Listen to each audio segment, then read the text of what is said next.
আপনারা যারা প্রতিনিয়ত যার ভিডিও দেখে হাসি তামাশা করেন, মজা করেন, যাকে নিয়ে টোল করেন, তার পিছনে একটা গল্প আছে। সেটা অনেকে জানে না। বাট আপনারা ফেসবুকে, ইউটিউবে, টিকটকে যেখানে যে সার্চ করবেন বেরিয়ে আসবে মনিরুল ইসলাম ভাই। ভাইটাকে অনেকে চিনেন। সে অনেক ধরনের আসলে টোল করার মতোই ভিডিও তৈরি করে। কখনো কাঁচা পেঁপে, কখনো লাউ, কখনো শাক, বিভিন্ন ধরনের আর কি তরি তরকারি, বিভিন্ন ধরনের নানা জিনিস সে ওগুলো খায় এবং সেগুলো সে ভিডিও ধারণ করে অনলাইন প্ল্যাটফর্মে আপলোড করে। আর এটা দেখে কিছু মানুষ টোল করে, মজা নেয়, হাসে, তাকে ইনসাল্ট করে, অনেক ধরনের অপমান অপদস্থ করে। তো ভাই, তো আমি এটা বলার জন্য আসছি, যারা বিগত দিনে যারা মনিরুল ইসলাম ভাইকে নিয়ে যারা টোল করছেন, তাদেরকে একটা কথা বলি রে ভাই। টোল করার সময় ডানে বায়ে কোনো দিকে তো ফোকাস করেন নাই। টোল করার দরকার টোল করে গেছেন, অপমান করার দরকার অপমান করে গেছেন। আবার এখন তার পিছনের যে গল্পটা জানার পরে অনেক কন্টেন্ট ক্রিয়েট যারা টোল করছেন তারাই আবার অনলাইনে এসে বলতেছে যে আমরা মনিরুল ইসলাম ভাইকে নিয়ে টোল করছি। এখন তার পিছনের যে গল্পটা জানার পরে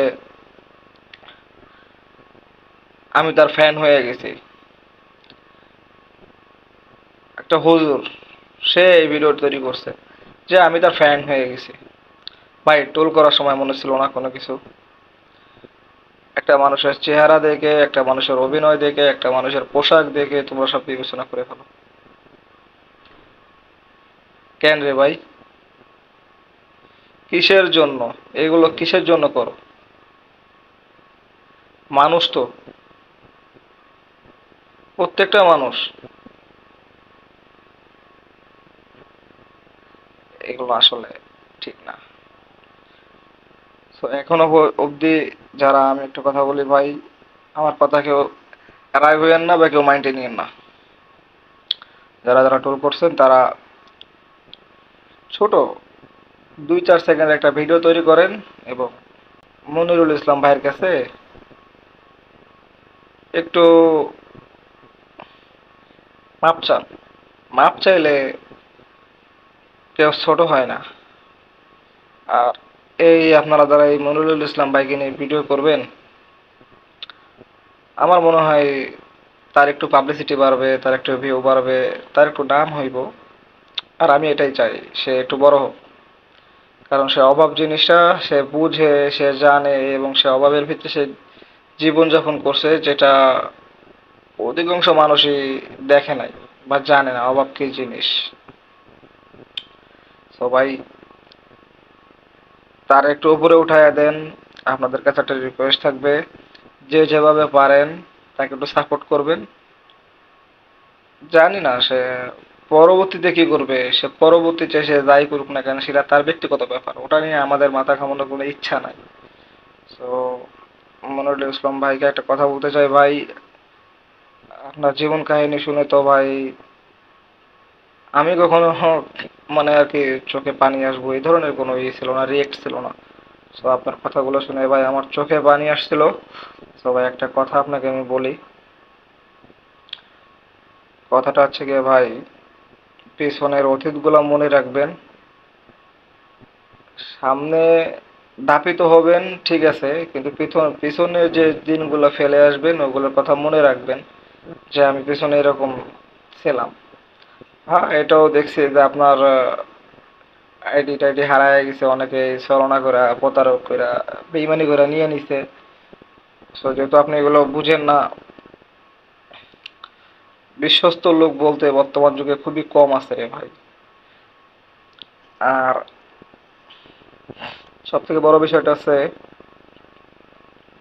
মানিক মিয়ার দিকে একটু ফলো করেন। সৌদি আরব ছিল, হজ করছে, রিয়াল কামাইছে, দেশে এসে কি করছে, হট করে একটা ডিজে গান বের করে ফেলাইছে, মায়া নিয়ে ভিডিও করা শুরু করে দিছে, ফেমাস হয়ে গেছে তোরে ভাই। তো ভাই আপনি, আপনার উদ্দেশ্যে এই বার্তাটাই থাকবে, আপনি পিছনে যে দিনগুলো এগুলো ভুলবেন না। আর ভাই অশ্লীল কোনো ধরনের ভিডিও তৈরি করবেন না, এটা রিকোয়েস্ট থাকবে।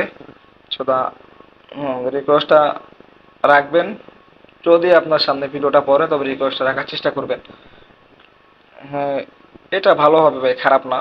আর নিজের পরিবারের প্রতি সহানুভূতিশীল হবেন, ঠিক আছে? আর এ যারা টোল করছেন রে ভাই, তারা অনলাইনে আসেন, তার নাম নেন, নিয়ে একটা ভিডিও তৈরি করেন, তার কাছে মাপ চান, তার একটু ভিউ বাড়ুক, তার হ্যাশট্যাগ মানে তার একটু পাবলিসিটি বাড়ুক। সবাই তো তাকে চিনে না, সবাই সামনে তাকে উপস্থাপন করার দায়িত্ব আপনাদের।